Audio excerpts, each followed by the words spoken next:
আজকেই গার্লফ্রেন্ডকে বলে দিবেন আজকে সম্পর্ক শেষ, আর আমি নেই, শেষ।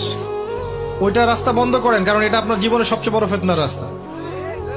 আবার সে যদি বলে যে সত্যি বলছো তুমি, আর কথা হবে না, তারপর কালকে সকালে আবার ফোন দিয়ে বলে আরেকটা বার শুধু কথা বলতে চাই, একটা বার দেখা করতে চাই, এটাই শেষ, আর দেখা করতে চাবো না, এই ফাঁদে আবার পা দিয়েন না, তাহলে সারা জীবন আর শেষ হবে না কখনো। নাম্বার ডিলিট করে ডিসকানেক্টেড হয়ে যান। আর যদি দেখেন যে না, আসলে তার মধ্যে দিনের কিছুটা বুঝ আছে, আপনার একটা রিজিকের সোর্স আছে, হালাল রিজিক খাচ্ছেন, মাশাআল্লাহ, চাকরি করছেন বা ব্যবসা করছেন, কিছু একটা করতে পারছেন, তার বাবার কাছে গিয়ে তার হাত চান বীর পুরুষের মতো, গিয়ে বলেন যে আমি আপনার মেয়েকে বিয়ে করতে চাই।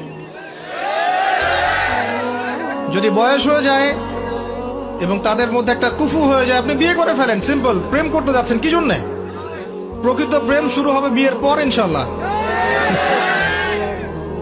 সব বুঝেন? ঠিক বলছেন? মানে এগুলো করছেন আগে? প্রকৃত প্রেম শুরু হবে বিয়ের পর, বিয়ের আগে নয়। পৃথিবীর যত দাম্পত্য জীবন আছে, কোন দাম্পত্য জীবন কি আয়েশা রাদিয়াল্লাহু আনহা রাসূল সাল্লাল্লাহু আলাইহি ওয়াসাল্লামের মতো মধুর হবে? এই প্রেমগুলো পবিত্র না? আমাদের নবী তার স্ত্রীর সাথে রাতের বেলা দৌড় প্রতিযোগিতা করেছেন, চিন্তা করতে পারেন।